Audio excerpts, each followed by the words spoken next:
From deep in the heart of Central Texas, it's the Best of the Outdoors podcast, brought to you by Texas Fish and Game Magazine, the voice of the Texas outdoor nation. I'm your humble host, Dustin Vaughn Warnke, back with another show. So excited because today I am at my gym. I am here with Gabe Azua. Eric, what's your last name? Mayfield. Eric Mayfield. We're talking about hunting and fitness today because I thought this would be an awesome show to do at the gym. You can hear weights getting racked in the background. You can hear all kinds of crazy stuff going on, and it's all good. It's really cool to kind of get that ambiance in the background. And the basic reason why I brought this up this time is to bring together the fact that hunting and fitness can coexist and should coexist. They should. And tell me just a little bit about you, Eric, first. So I'm a late hunter in life. So I was too.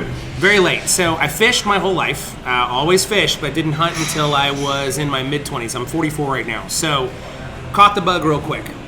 Realized very fast that as a poor hunter, I had to hump it all over the place. So being in shape has really helped me out a lot. So didn't have, Polaris, couldn't drag critters out. I had to sling them over the shoulder and walk them out. So you learn real quick how good a shape you're in when, thank God South Texas deers don't weigh much. So bringing them out was pretty hard anyway. Sure. Hogs were a little more work. So you pull out a 250-pound hog, sling it over your shoulder and walk it out about a mile and a half. That's work. That's hustling, dude. That's hustling, right? And like we talked about before this started, down in Mexico, quail hunting, nothing but walking all day. Yep. All day walking. So the fitness part of it is really, really important. The hunts have been fantastic because I could get out to the spots other guys couldn't. Right. No, that's good. That's solid. And that really makes sense because, I brought up the case before we started recording about me going hog hunting with my son, hog dog hunting, and I talked about this once on an earlier podcast when we did it, but basically when we went through and did the actual podcast on that, I didn't talk about running through the woods and being so connected to nature by getting slapped by tree branches and running through the woods and everything like that, but also I kept up with my kid, with my now 10-year-old son, and basically hustled through there and made it, and basically I felt so much better because I was more in shape than where I was a year ago back then. So there you go. Gabe Azua. What's up? What's up? Talk to me. Tell me a little bit about yourself. You are the owner here at Hero Way Strength and Conditioning. I'm one of the owners. You're one of the owners, okay. At Hero Way, and my wife's the actual owner. As far as hunting, I haven't been hunting since I went to Iraq. So right. I can tell you some stories there. Yeah, you're an Iraqi veteran, though. That's awesome. You're a combat veteran. Yeah. Yeah, and that's special. We honor our veterans on this podcast big time. Tell us a little bit. You deal some in firearms still, right? Some. We do tactical firearm training here at the gym. Yes. We just started it up. We have several veterans, ex-special forces trainers that are on staff. Yeah. That are here to help and advance people's shooting life. Right. And that's about as good as it gets, I think. No, that's cool. That's cool. And Eric, you're the Krav Maga? I'm a Krav Maga instructor. So you're going to find that I am your traditional, unmedicated ADD kid. So if you ask me a question, I'm going to go all over the place. So when you tell me a little bit about yourself, it's a lot. Everywhere. Yes, I am a Krav Maga instructor. So That's I awesome. have been teaching Krav Maga for 12, 13 years. So And that's Israeli self-defense. It's Israeli self-defense. It's been very watered down in the States. It's mixed martial arts with guns, knives, and sticks. Okay. That's really all it is. Okay. That's cool. That's really cool. And then today I've got a sponsor of this podcast, and I'm going to give a shout out to Turnbull Restoration. I've got an on-air read today, gentlemen, so if you'll pardon me while I do this. The thought of restoring old guns to original condition was once considered unacceptable, but the times and thoughts have changed. For over 30 years, Turnbull Restoration has helped owners of classic firearms realize the true value of preserving the history embedded in their wood and steel. When done correctly, gun restoration can provide a look into the past, preserve an important piece of history, and just as importantly, cherish memories. Our friends at Turnbull Restoration would like to share more about classic firearm restoration with our listeners. why they do it, and the process and the results. Head on over to turnbullrestoration.com. That's turnbullrestoration.com to learn more about this company's gun restoration services and see if restoration is the right thing for your classic in your collection or your classics in your collection. While you're there, check out Turnbull's own Model 1886. These are customized factory new reproductions of the iconic Winchester Model 1886 lever action rifle. These big bore lever actions feature the same touches and finishes that go into Turnbull's museum grade restoration products. For a limited time, Turnbull Restoration is offering free shipping for on ready to ship made to order Turnbull Model 1886s. Just mention Texas Fishing Game's Best of the Outdoors podcast to get your free shipping. That's turnbullrestoration.com, turnbullrestoration.com. Thank you guys for letting me do that. Yeah. I love old guns. And one of the things that I've done over the years is kind of my own restoration projects and that kind of stuff. I have an old 22 that is like a garden stake, and I'm so looking forward to diving in that. But these guys at this company do really good jobs of professionally restoring guns that look awful to just masterpieces. Well, I just popped on the website. They're gorgeous. They're beautiful. Yeah, that's right. I'm glad you have your laptop open, Eric. That's good. So yeah, they've really beautiful and come stuff. Prepared. And you're our first listener to just dial it into the laptop, so that's good. But really cool stuff. And I mean, I just think no matter where you are in firearms and owning that kind of stuff, it's just restoration and those kind of things are just beautiful pieces of art. If you look at them, the right way. Functional art. Functional art too. That's right. Yeah. Defensive art. Yeah. All right. Hunting art. Whatever you want to call it. It's really, really high quality stuff. So, all right. So, gentlemen, hunting with fitness is becoming more of a popular thing, and something that I wanted to talk to you guys about is that movement in hunting and why hunting and fitness should belong together, but also why that means something to you guys as far as self-defense goes, as far as tactical goes, both of you, tactical background, experience, as far as, just the general overall feeling of well-being goes when you combine fitness with the other passions in your life. Definitely. I mean, that's nice. I know, right? Distracted. We're on the Sorry. website. Distracted. Sorry, I distracted. love it. Yeah, that's great. But from what we're doing now, just recently, doing the 75 hard challenge. Yes, I was going to ask you about and that. Feeling just the difference in 7 days, down 7 pounds myself. Right. And eating a lot better without the processed foods for the diet that I chose. Paleo. I mean, for you. Right. Paleo diet. It's more an advanced paleo. Advanced paleo diet. Okay, But cool. You start to feel back like I'm starting to feel and think like I did when I was in the military. Sure. You're dialed in. You think a lot faster. You wake up Energized, ready to roll. and ready to go. So it's a pretty good thing to do. I know from my experience in the military and being deployed, when the stress levels hit, the better shape you're in, The better it is. the easier it's to maintain your Sure. calm. Keep your bearing and react. Well, the one thing I wanted to talk about on this show too is the mental toughness as well, because that's one thing. The 75 Hard Challenge is challenge, right? Am I saying that right? Mm-hmm. The 75 Hard Challenge is Andy Frisella's program. It was on one of Andy Frisella's podcasts, That's basically about the grind and the hustle of getting yourself in shape. And it's 2 45-minute workouts a day. In the Texas heat, one of them, but one of them outside. But I mean, we do them at night sometimes here for that. But eating a diet of your choice. That's correct. Drinking a gallon of water a day. Yep. And what am I missing? Reading 10 pages of a educational or self-improvement book every day.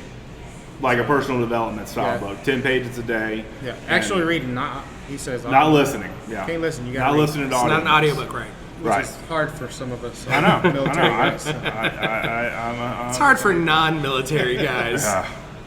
But I mean, basically what that does, and I think this all goes back to when we hunt or fish or do anything in the outdoors that requires concentration and diligence and endurance, that plays a role in the fact that of being hardcore, and having that mindset to go out there and get it done. Exactly. Does that make sense, guys? Yeah, absolutely. So I know we kind of chatted with this a little bit. So I haven't had meat in 5 days. So You're really hardcore, man. That's really cool. well, not really hardcore. So I did this. a number of years back, I ran through the idea that if I didn't kill it, I didn't eat it. Right. Industry meat it's never sit well with me. I'm not a huge I don't know how this is going to go over. I'm not a huge animal rights guy. That's okay. You're safe here. So, it's a safe space. You're nice. safe. You have a safe space here. That's right. That's right. So. As someone who raises cattle, I have my own chickens. I have Longhorn. I have Jerseys. I've always had critters.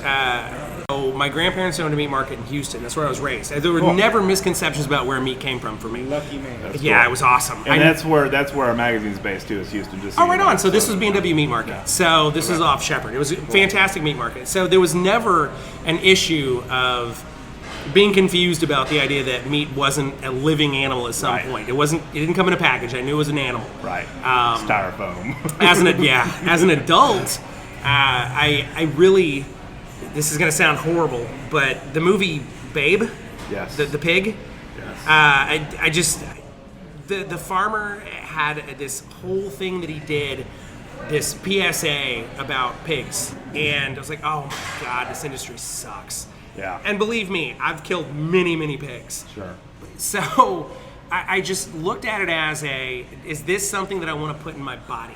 Right. Not even it wasn't a moral aspect. This is just filthy meat.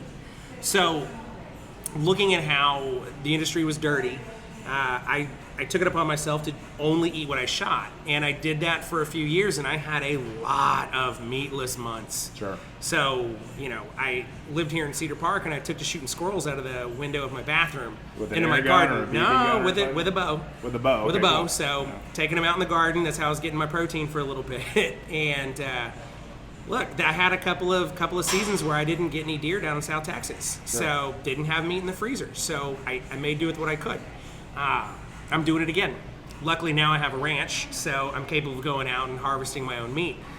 Been looking at some gorgeous deer, so as soon as bow season comes, I'm going out. That's cool. But I've got a lot of hogs moving around, a lot of rabbit moving around, a lot of squirrels moving around, so I don't feel bad about it. I just haven't time to get out.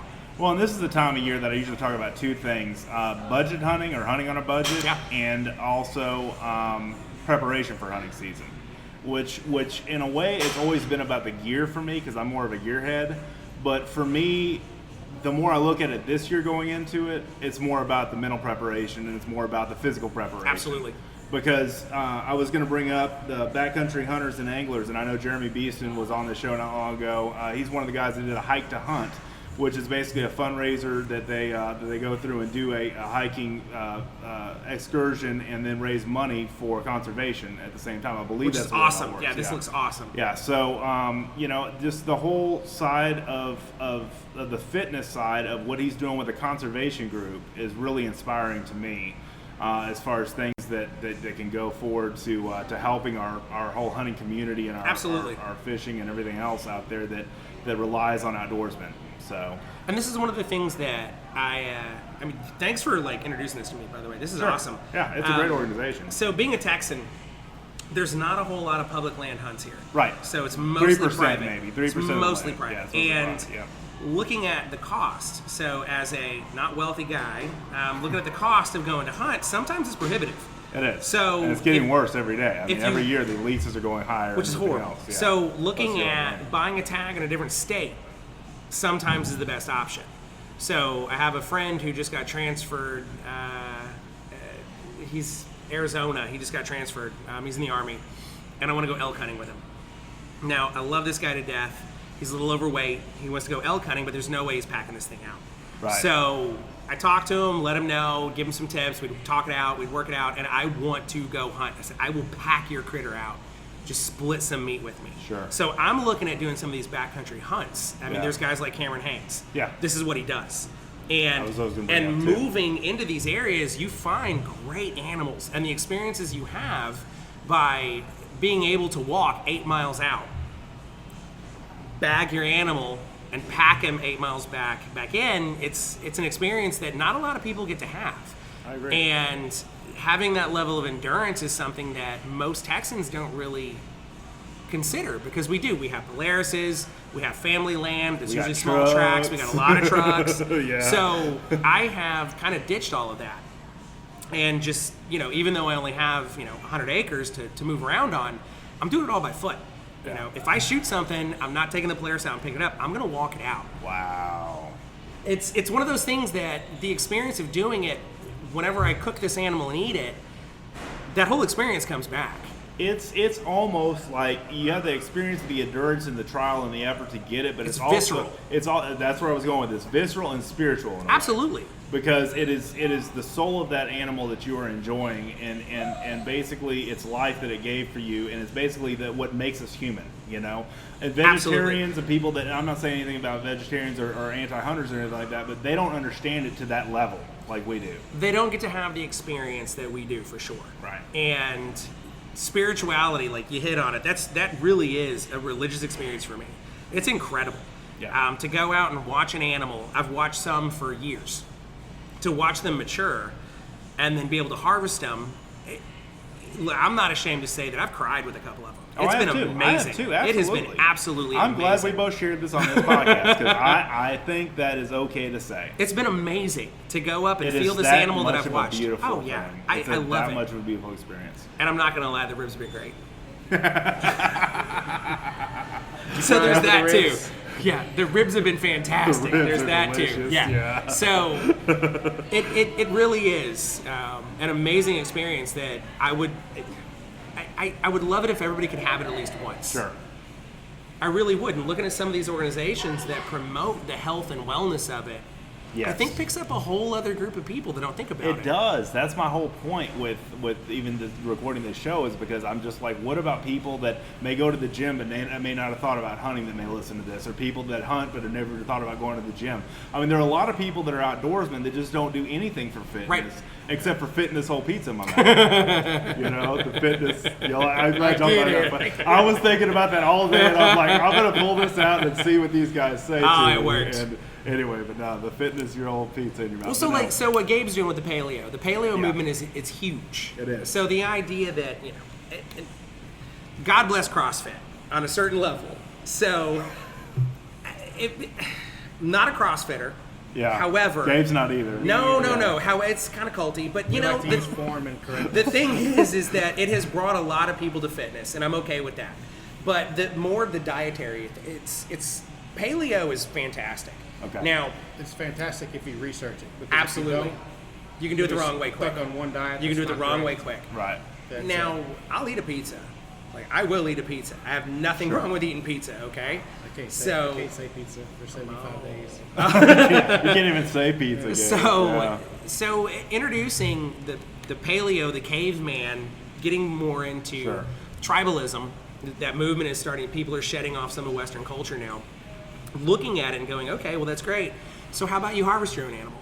You're going to eat meat, and you're going clean with it. So you're doing the GMO free. You're trying to grab all that stuff. You're trying to get grass fed, which I think is fantastic. Well, how about you take it a step further? And if you're looking at some of these guys that come into the gym, they're pumping weights all day, they're enjoying themselves, they're having a blast. Like, all right, take it another step. Like you're doing these things now. Go harvest a critter. Yeah, not only harvest your own meat, but you eat the bone marrow, make the broth. You can't. I would dog somebody right now. If you're going to commit, you got to commit. So 1,000%. That's good, Gabe. Yeah. That's good. Bone broth is fantastic. My wife makes the best bone broth in the universe. Wow. So we had a bull that we slaughtered a couple of years ago. I'm not going to name the slaughterhouse. We had the slaughter. We took it.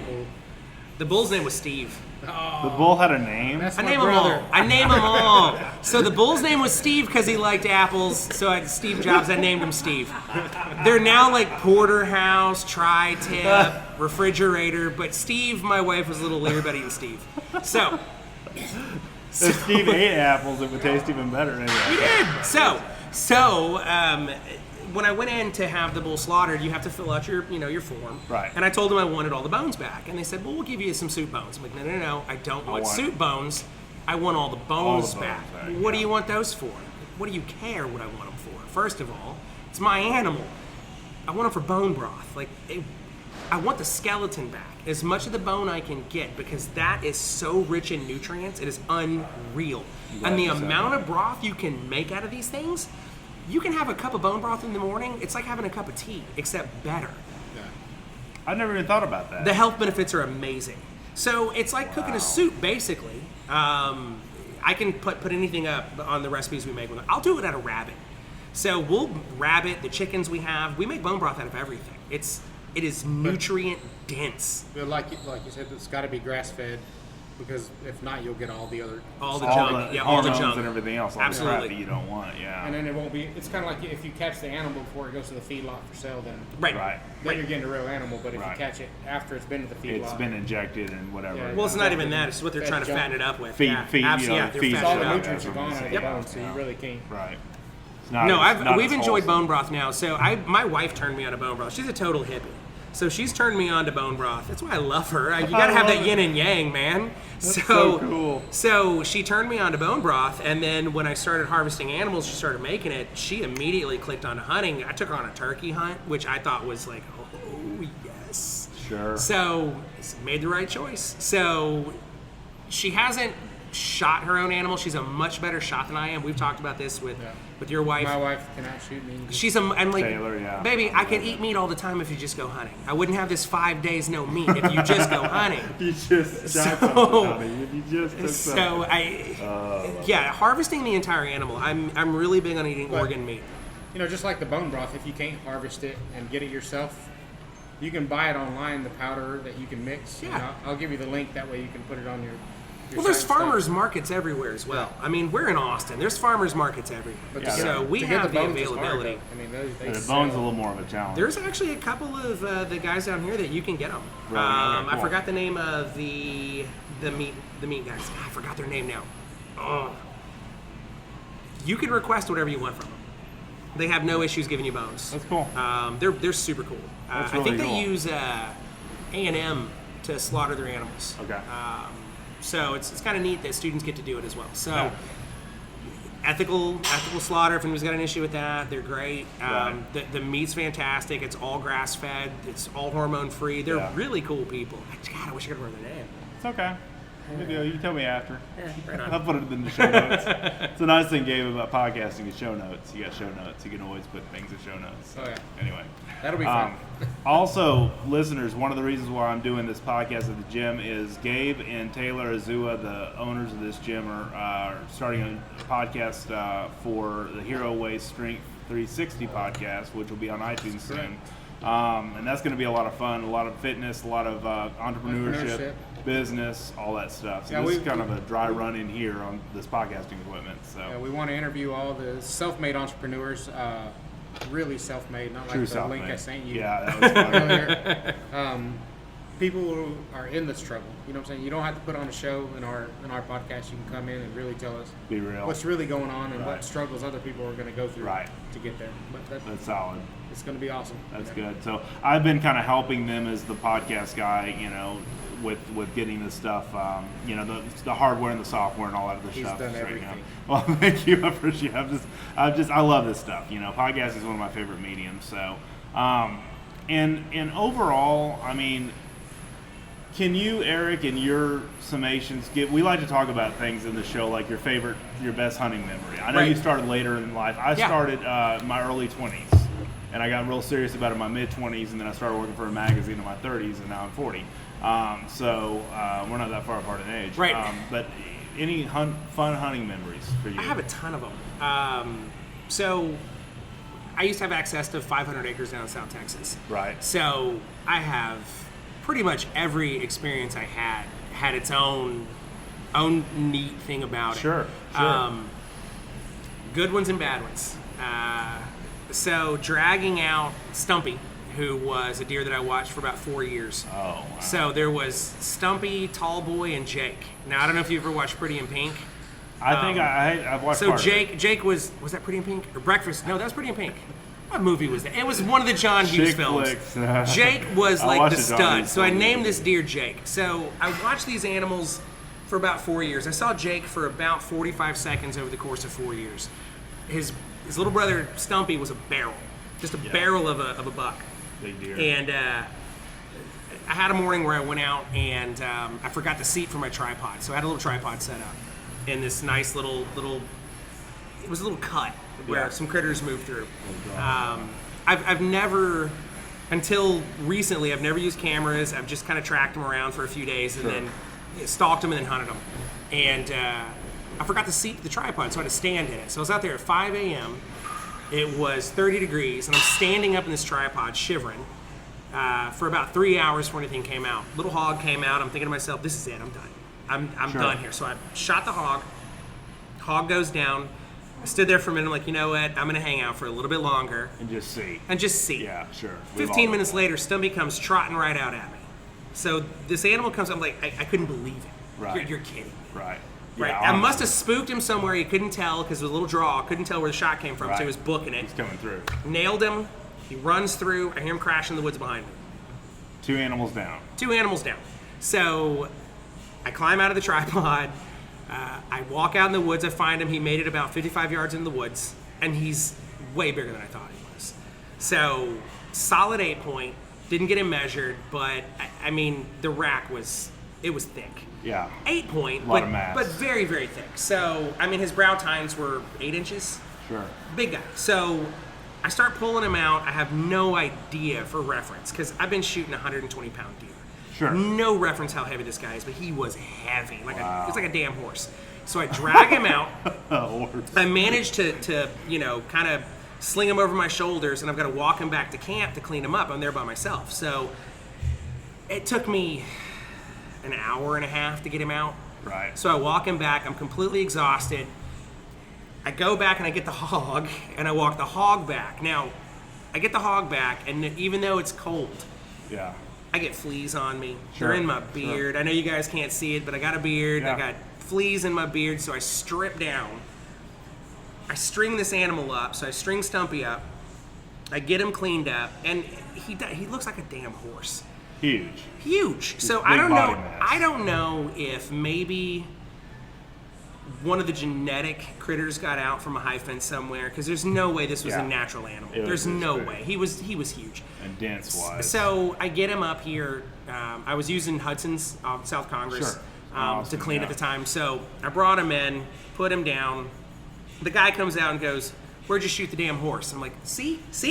So horse. Wow. He was huge. So that is the only buck that I have mounted on my wall. Okay. The only one. I'm a skull guy. So you like this European mounts. Yeah. This was an animal that when I got him back to camp, I cried. Wow. I cried with this animal. So watching him go from just a little yearling all the way up to this barrel of an animal. Wow. Just this heavy beast. I mean, he was a stud. He was an amazing animal. It really was. Every time I sat down to cook part of him, it was almost a religious experience every single time. And I stretched him out. Yeah. So I probably harvested three, 4. I think I got 4 that year. That was my limit in that county. It was Beeville. So 2 and 2. Yeah. $2, 2 does. Yeah. Okay. So I was able to tag out, and I made him stretch the entire year. Cool. I don't know if it was an experience for you. It was amazing.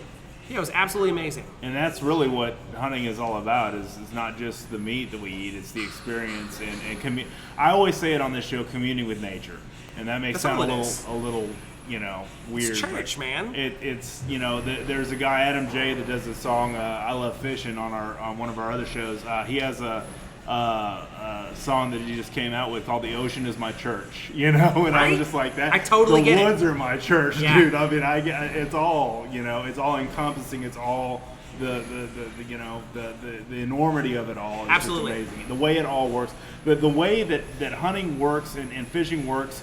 That you could remove yourself from it and it would continue.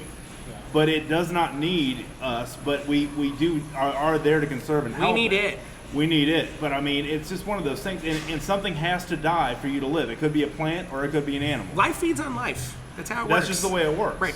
So, I mean, the people that are kind of against it, I'm just like, man, I don't see that. I mean, so I've had this conversation with some of my vegan friends, and they're not your friends. And this is the thing: is these guys have gotten a hold of me about these animals. Like, you know what? I know way more about these animals than you do. I understand these animals way more than you do, and I guarantee you I respect these animals way more than you do. The fact that that I eat them, the fact that I harvest them, Sure. that's a very personal experience for me every single time. And it is a connection between me and the animal that I just don't think that these people can understand. Yeah. And I don't get offended, I don't get upset when I get a lot of criticism for it from some of these people. It's that's fine. That's your choice. That's fine if that's what you want to do. But you advocate saving an animal that you don't really know anything about. Right. Or what happens to it. Because what happens if we don't hunt them? They starve in a lot of cases. It's brutal. It's brutal. It's Nature is its brutal. own brutal Yeah. force, Yeah. and people don't realize that until they're just about, would you like to be shot? Would you like to get an arrow in your side? In the grand scheme of things, maybe. Maybe so. Maybe. So Versus that's being beat up by a Krav Maga guy. well, Just So that is really one of the cool things about it is I get to be part of watching this animal live its life, and then its life is over. Yep. It's not suffering. It was living its life as a happy animal, and boom, it's over. Versus the suffering they could have through either starvation, through some type of disease, through predation. I mean, there is a lot of predation. And if anybody's watched Nat Geo, like when you watch one of these animals go down, they go down hard. They gotta eat too, They go the down predators. Yeah, hard. that's a good point. That's a real good point. That's a solid point and that's the thing that people don't, connect that with. But we are interacting with that food chain. Absolutely, we're part of it as hunters, and so that's why I think being in good physical shape and having that whole mindset of mental toughness and everything like that is just being the ultimate predator in a way, as we are. From a visceral level as a human, right? And I mean that goes into a real deep spiritual level for me, because it's all about, where is my place in this, and what is my place once I'm gone? Right. Will the generations after me take over this? And that's one thing why backcountry hunters and anglers and other organizations, SCI, DSC, I mean all these other organizations exist, is to conserve this resource. We're for the stewards. future. That's what we are. We're stewards, and we should be. And that's one thing Texas Fish and Game is really big about, guys, is conservation. And I mean, if you read Chester Moore's column or any of the other stuff that we do at the magazine, I mean, it's constantly about preserving the nature, preserving the hunting rights, all that stuff. Because the thing that I've had the problem with in hunting lately is that it's gotten so darn expensive. It gets ridiculously, it gets cost prohibitive to do anything, like you were talking about earlier. It is. So that's somebody asked me earlier in here, and I can't remember who it was. It might have been Lillian. So asked me if I needed tags to hunt on my own property. Right. And Lillian and I have talked about hunting a lot. Actually. And I said, yeah, you do need tags to hunt. And even if you didn't need tags to hunt, I would buy tags to hunt. Sure. I'm putting money into something that I believe in. Yes. So you're going to get taxed no matter what, right? That's just how things work. Correct. I would like to throw money into something that I believe in. And one of my hopes is that we can put money into conservation. We can open up more public land so that more people can hunt. Yes. Texas is one of those weird spots where there's a lot of private. But talking to some of the biologists, talking to some of the people from Texas Parks and Wildlife, more public land's getting opened. Right. People are selling off tracts of their land for public use. And if we can go in and maintain it and make sure that we're bringing in natural wildlife, the flora, fauna, making sure we maintain it, people can enjoy it. And you don't even have to be a hunter to enjoy it. Hunters can enjoy it. So Balcones Nature Reserve, it's right down the road from here. Yeah. You can go out and go for a run, you can go out there and go for a walk, and you can see things that you're not going to see anywhere else. It's amazing. Yep. You need to be in shape to walk it. Yeah, yes. It's hot and it's a long walk and it's a lot of hills, it's up and down. You're going to see things you couldn't see otherwise. Right. There's parts of Texas that they're not accessible unless you walk it. You are physically fit. I think so many times we get so lazy in our conveniences of today. Absolutely. Of our Polaris Ranger, our side by side, or ATV, or whatever. Turn on the television. Turn on the television. You can live vicariously through somebody that's hunting, that's making the 8-mile hike or whatever. But getting out there and doing it, guys, this is what I talk about to my listeners of the show all the time. Getting out there and actually doing it is what it's all. I mean, it's worth it, is what I'm saying. It flows into other aspects of your life. That's the does. beauty of it. Is once you have these accomplishments, you start building up the confidence that flows over into every aspect of your life. Even your work performance is better. Yes. You You're have sharper. you have the confidence to ask for the raise you didn't before. There's a lot of things that change once you get out. Right. It's really neat to watch the change. And like, I was a late hunter. Right. So introducing some of my friends to hunting and taking them out, watching the changes in them, it's been fantastic. The same thing with Krav Maga, the same thing with lifting weights, the same thing with Brazilian Jiu-Jitsu. Watching people develop and get these small wins that they can take into other aspects of their life. Yes. It's why we do what we do. So self-defense and tactical and all that other stuff, but self-improvement is really what That's really all it is. It kind of goes back to what I quote, success guys in the show every once in a while, but Bob Proctor, or no, it was Jim Rohn. He said, not Jim Rohn, the sports guy, but Jim Rohn, the motivational guy. Anyway, he said, it's not what you become, but who you become in the process of what you become. And I think that sums up what fitness is for me, because it's helped me get sharper up here in my head, but also it's helped me, feel better and just feel more, have more energy and be more vibrant and be more. My sense of well-being and everything is just hardcore now. And I celebrated a year at the gym here. That's awesome, man. That's awesome. It's been great. I mean, I stuck with it. You did. So I see you every day, just about. So that's I'm asking. So are you pushing yourself, or are other people pushing you in here? I'm pushing myself. Right on. I'm very self-motivated. Right on. If you saw all the stuff that I do, I mean, it's most people are like that. The first time somebody asked me what I do in the outdoor industry, this is back in like 2013. Somebody asked me, I was part of the Hunting Channel Online. I have podcasts. All this other stuff, and they were like, "This guy's full of crap. There's no way he does all that stuff." He went online, looked me up, DustinSproducts.com and all that stuff, and he was like, "Holy crap!" Anyway, but nothing to toot my own horn. I just think it's it all goes to help the greater good. Yeah. If you take care of yourself, Yeah. if you mentally toughen yourself, if you invest in yourself at the gym, through Hike to Hunt and programs like that and those kind of things, I think it's very positive. you got to get the experience. It's Yes. Just like hunting. It gives you challenges that a lot of people don't know. Right. But once you get that challenge, a lot of other things in life are going to be a lot easier. Right. Exactly. There's a good quote, since we were on a coach just a minute ago, by Bud Bruceman. Okay. He's the owner of Speed Channel and several other channels, probably Right. the Hunting Channel, I'm not sure. But he says, one of his quotes is, "Don't follow your dreams. Hunt them down until you get them." That's good. That's good. Imagine if you've never been hunting at all before. Right. Yeah. And you don't know what that concept Right. is. So difficult. It's like it So stops you a lot. To that, there's failure. There's a Exactly. lot of failure. There's Yeah. a ton of failure in everything we do. So that failure is growth. Yes. I know there's what Tim Kennedy says, fail often. I can't quote the guy. He's got so many damn sayings. But the thing is that you want to fail a lot. And I can't tell you how many failures I've had through all of my training. Right. I mean, I failed miserably tonight in jiu-jitsu. And that seems to be like a norm for me at this point. I'm just getting strangled nonstop, which is fantastic. I dig it. Maybe I'm, a masochist. I don't know. Into it. But I've failed a lot, and through those failures, I've always looked at them as a way to grow. Right. And Yeah. I've failed in my hunts. I failed in my workouts, but I've never let the failure stop me. I've always used it for fuel. Sure. And then once I get that success, that failure just doesn't seem like anything. It's it just fades off. It's like, oh yeah, whatever. So I know I'm going to fail again, but it's going to be a small failure and I'm going to have a bigger growth. Everything's a lot smaller from there. It's just. Absolutely. It's awesome. And I told you in the beginning of the show that I've been hunting since Iraq, but my wife reminded me that is not true. Okay. She texted me that I went hunting on my wedding day and almost missed my wedding. Oh my God. So did you really? I got stuck. So Oh wow. I got to the wedding 45 minutes ahead of time. And I'll go hunt, right? Yeah. But I didn't. I was taking my dad. But Yeah. either way, great story. We got married on her dad's ranch. Right.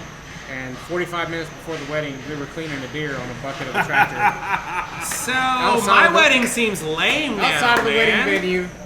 That's great. And people were walking up like, "Is that what we're eating?" And we were like, "Yeah." Yeah, that's that's it. what That's happened awesome. right for freshly killed deer for That's the awesome. reception. Yeah, right. Oh my gosh, that's hilarious.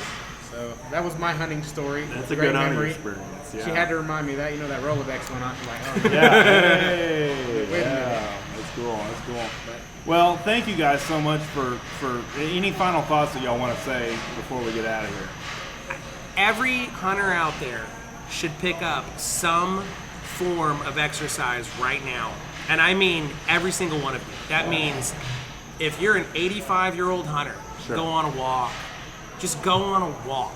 Right. If you're in your 30s, you have no excuse. Yeah. Hump it. Get out and hump. Yep. Plan a trip to Montana in the future Sure. that you know you're going to have to hike. You know you're going to have to walk.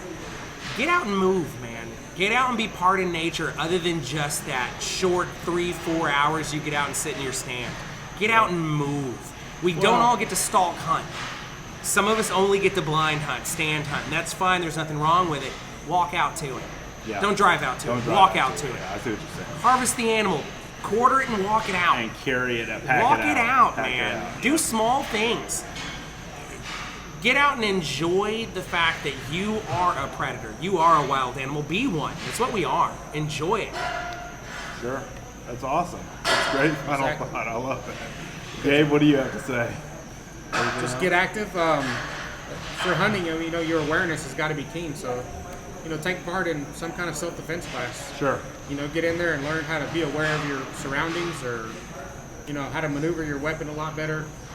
Whichever one hits you the best. And here we have Krav Maga, we have Brazilian Jiu-Jitsu, FATA Brazilian Jiu-Jitsu, which we're one of the only gyms that I know of that have. The only.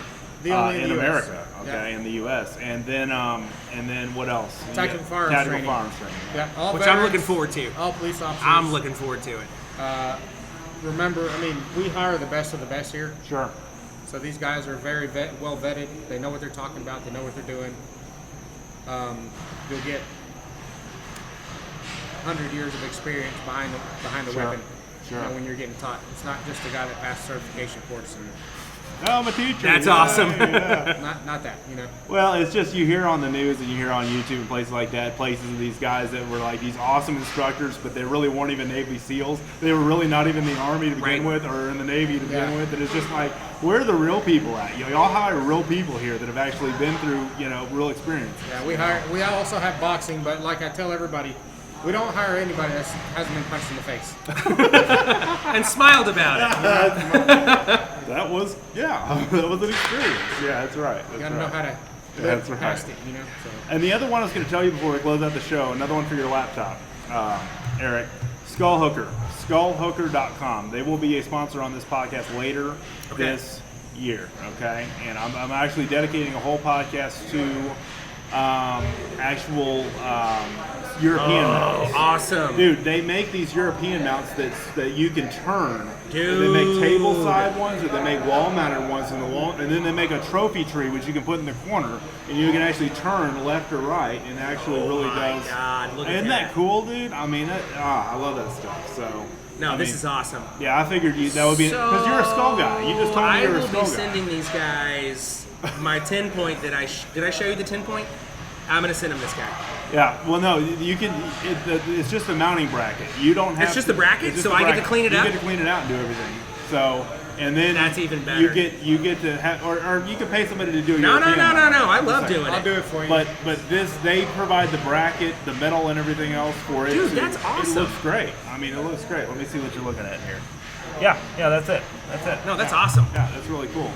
So, I mean, it's just beautiful. And the thing is, on the wall mounts, a lot of times you can move them left to the right or whatever. You can showcase the better side of it or whatever. I mean, yeah, the hog skull, whatever Yeah. it is, yeah. Yeah. It's really cool. So anyway, I had to show you Cool. the website. No, for I you love to it. go I down love there. this. So this is great. But all right, thank you guys so much for watching, reading, and listening. Have an awesome day in the outdoors. We'll see you next time.